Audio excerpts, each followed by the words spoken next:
नमस्कार, अस्सलाम वालेकुम, सत श्री अकाल, जय झूलेलाल। मैं हूं जी प्रेम मटलानी और आप देख रहे हैं हालात हाजरा का प्रोग्राम। हकीकत ये है, इब्तदा में आपसे दरख्वास्त है, चैनल ज़रूर सब्सक्राइब करें। दोस्तों, मैं कई मरतबा बता चुका हूं आपको कि किस तरह कोरोना, फिर जंगें, पूरी दुनिया की मईशत डावाडोल हो गई। लेकिन शुक्र है, भारत अपनी मुनासिब चाल से आगे चलता जा रहा है।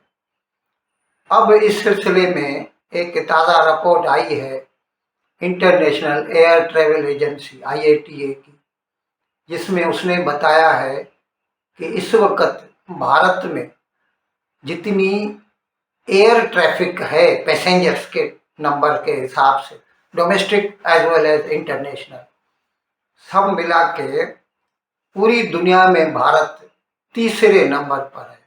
आप सोचिए, कितने बड़े बड़े ममालिक, चीन, अमेरिका, बरतानिया, जर्मनी, जापान, कोरिया, अमीर मुल्क, हम तो डेवलपिंग कंट्री हैं, बावजूद इसके हमारी ट्रैफिक इस वक्त दुनिया में तीसरे नंबर पर है। और इस सिलसिले में कल भारत के वज़ीर आज़म जनाब नरेंद्र मोदी ने बताया, भारत के तेजी से एक्सपांड कर रहे एविएशन सेक्टर के पीछे एक और बड़ा कारण है consistent reforms. Bharat global manufacturing hub बने, इसके लिए हम हर तरह से कदम उठा रहे हैं। इस साल के बजट में हमने मिशन मैन्युफैक्चरिंग घोषित किया है। इसी वर्ष हमने भारत की पार्लियामेंट में, जैसा नायडू जी ने अभी बताया, protection of interest in aircraft objects bill पारित किया है।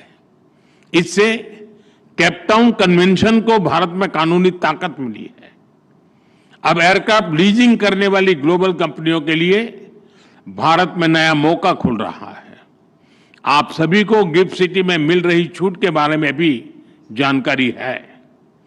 गिफ्ट सिटी के इंसेंटिव्स ने भारत को एयरक्राफ्ट लीजिंग का एक अट्रैक्टिव डेस्टिनेशन बना दिया है। साथियों, नया भारतीय वायुयान अधिनियम हमारे एविएशन कानूनों को ग्लोबल बेस्ट प्रैक्टिसेस के अनुरूप बना रहा है। एक प्रोग्राम था, उसमें उसने बताया कि किस तरह भारत की जो एयर ट्रैफिक है वो बढ़ती जा रही है और उसमें कई अवामिल शामिल हैं।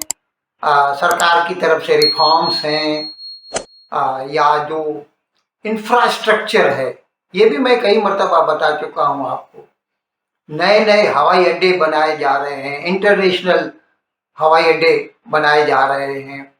अयोध्या में नया आया, बेंगलोर में नया आया, और इस तरह अभी बम्बई में एक दूसरा नया हवाई अड्डा 1-2 महीने के बाद नवी मुंबई में शुरू होने वाला है।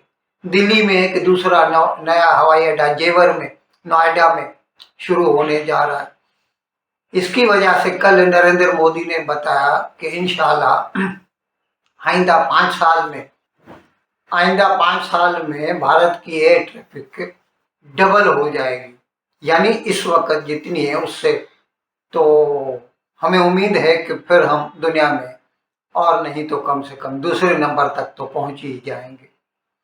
अच्छा, अभी इस सिलसिले में एक दूसरी भी अच्छी खबर आई है, और वो ये है, मैंने आपको बताया था पहले भी, 2024 में इंडिगो कंपनी जो है, इंडिया की एयरलाइन है, सबसे बड़ी एयरलाइन यही है, इसने एक बहुत बड़ा ऑर्डर दिया था एयरबस इंडस्ट्री को और बोइंग को।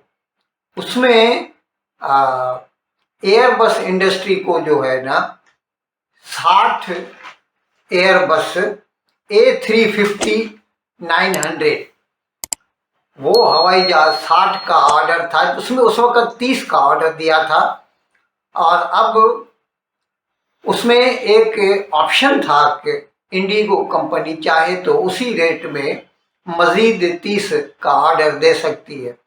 अभी कल ये फाइनलाइज हो गया है कि इंडिगो वाले और भी ज़्यादा 30, ये वाइड बॉडीड है और ये लॉन्ग हॉल हैं, बड़ी बड़ी जर्नी जो है ना फ्लाइट पे जा सकते हैं, यानी डायरेक्ट आप बम्बई से न्यूयॉर्क, दिल्ली से सैन फ्रांसिस्को, इस तरह, या direct Delhi to Toronto, Vancouver, इस किस्म की फ़्लाइट्स ले सकते हैं ये।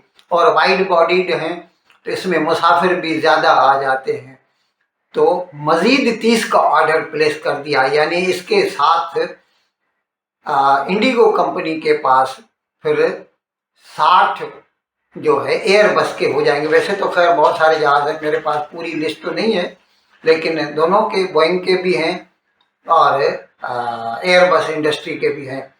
और उन्होंने कल बताया कि ये जब हमको 30 जहाज़ मिल जाएंगे एयरबस इंडस्ट्री को, then we shall become a global player. अभी हिंदुस्तान में पहले नंबर पर है, फिर वो दुनिया की बड़ी बड़ी एयरलाइंस में उसका नाम गिना जाएगा। और ये मैं आपको पहले भी बता चुका हूँ कि भारत में क्योंकि जो है मईशत तेज़ी से बढ़ रही है, तो लोगों की जेब में डिस्पोजेबल इनकम ज़्यादा आ रहा है। और जैसा कि आपको मालूम है, जब जेब में पैसा हो तो फिर लोग घूमना फिरना चाहते हैं, मज़ा करना चाहते हैं।